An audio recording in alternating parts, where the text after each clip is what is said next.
Hello everyone and welcome back to Destiny. If you're a longtime Destiny player, you know one of the most exciting parts of any Destiny update isn't necessarily the content that comes with those updates, but the secrets that are tucked away across the destinations and activities.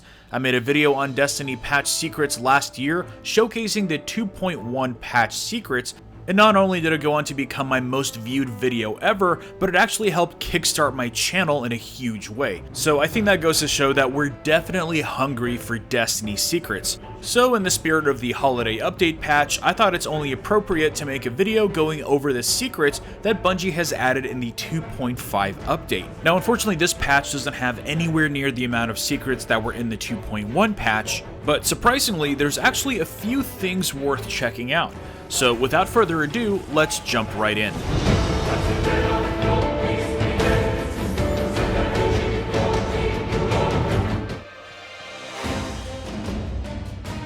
The first couple secrets you may already know about. The first is a secret Sparrow that is available in the tower from a very well hidden gift box. If you make your way to the hangar and underneath the future war cult room, you'll find a gift box tucked away in a dark corner on top of some boxes. The box can't be opened yet, instead it reads "For one who stood at Bannerfall." So naturally I made my way over to Bannerfall to see what's up. For this step, you can queue into a private match. Once you arrive at Bannerfall, make your way over to the green side, and inside the first floor of the room with the stairs across the special ammo crate. Here you'll find a metal shelf, and behind that is a brand new dead ghost which gets you the Grimoire card for Lysander's Cry.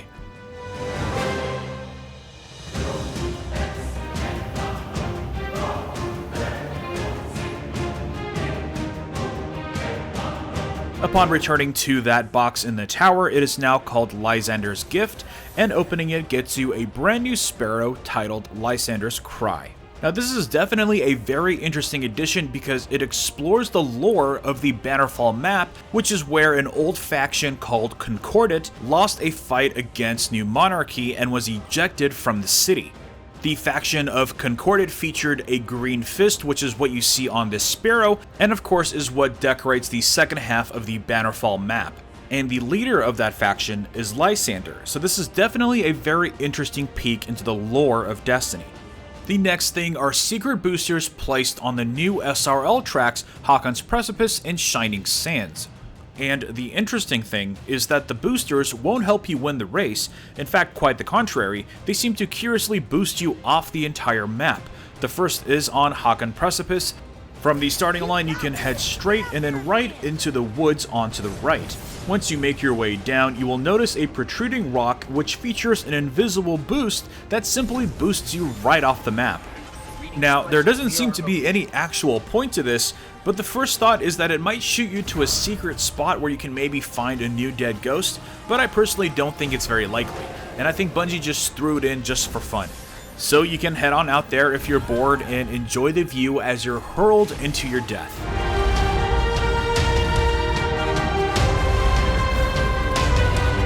The secret boost on Shining Sands is a little bit more obvious. From the starting line, you actually want to back up a little bit and then head directly to your right. There will be a hidden alcove which will feature a man cannon.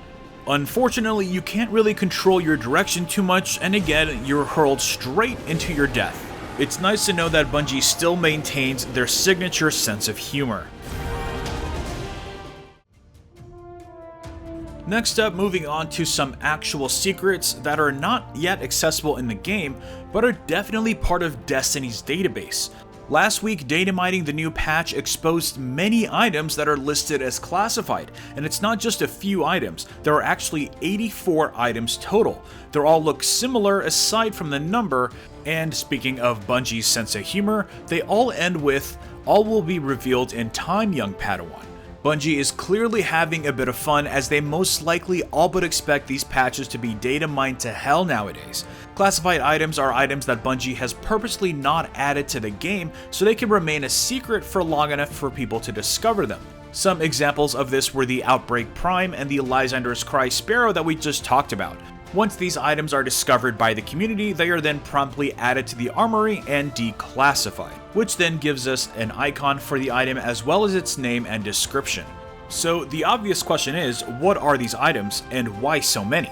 And why were they added to the database now? Well, it's important to remember that items are added and removed from their databases all the time, and it doesn't always mean that something new is coming. However, the curious message of "all will be revealed in time, young Padawan" actually grants these items a certain amount of validity, and we know Bungie likes to play these games with us. They're getting better and better at promising up new content without actually saying it out loud. Many people have theorized that the leak of Rise of Iron was one of these attempts, intentionally leaking the famous poster to start building hype for the expansion.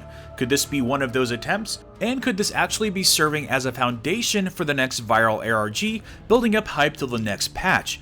Unfortunately, we don't have the answers, but that hasn't stopped the community from trying to piece it all together.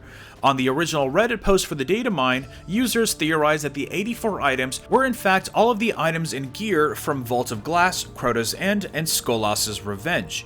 Many comments in the thread have actually added up all the gear from those activities, and it seems to add up.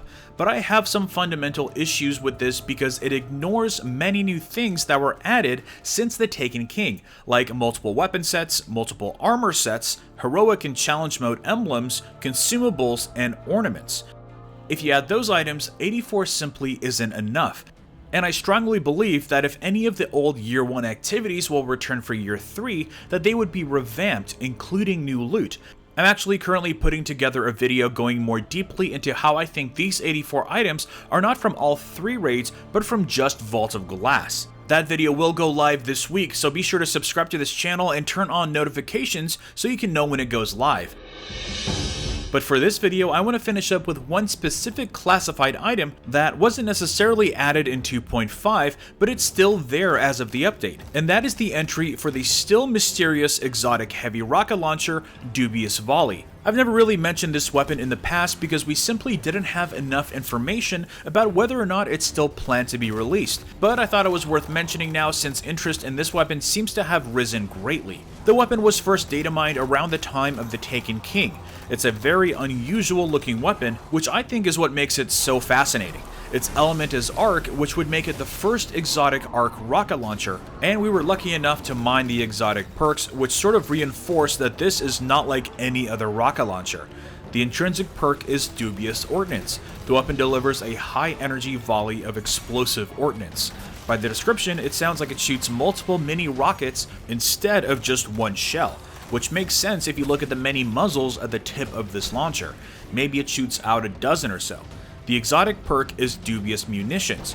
Kills from the volley add another round to the volley. Not another round to the magazine, but another round to the volley. So perhaps the weapon continues to fire on its own after getting more kills, or perhaps it just loads in more for the next shot. It's definitely a mystery and a very intriguing one. Now, interest in this weapon has risen lately because it's the last remaining unreleased exotic in the game. Abaddon and Nova Mortis were in the database since the Taken King, just like a Dubious Volley was, and those were just released last week. Plus, aside from the Outbreak Prime, we didn't really get any other secret exotic quests with Rise of Iron. So the question remains if a Dubious Volley is still out there, and it's just waiting for us to uncover its exotic quest. So far, there doesn't seem to be any clues as to where it may lurk. We've all picked apart the Plague Lands pretty well at this point, and can't seem to find an alternate ending to any of the new daily heroic story missions. So unfortunately for now, a Dubious Volley still remains one of Destiny's biggest mysteries. Anyways, have you discovered any other Destiny secrets in the 2.5 patch? Be sure to leave them in the comments below. Drop a like if you enjoyed this video, and subscribe for more Destiny content. And I will see you all next time. On top of that, I think we now know to expect this level of content for every new live event, which I think is safe to say we can expect every few months now. Not only that, but we have some slight validation that the old raids might actually make a return next year. So all in all, the future of Year 3 seems much brighter than Year 2 did around this time last year.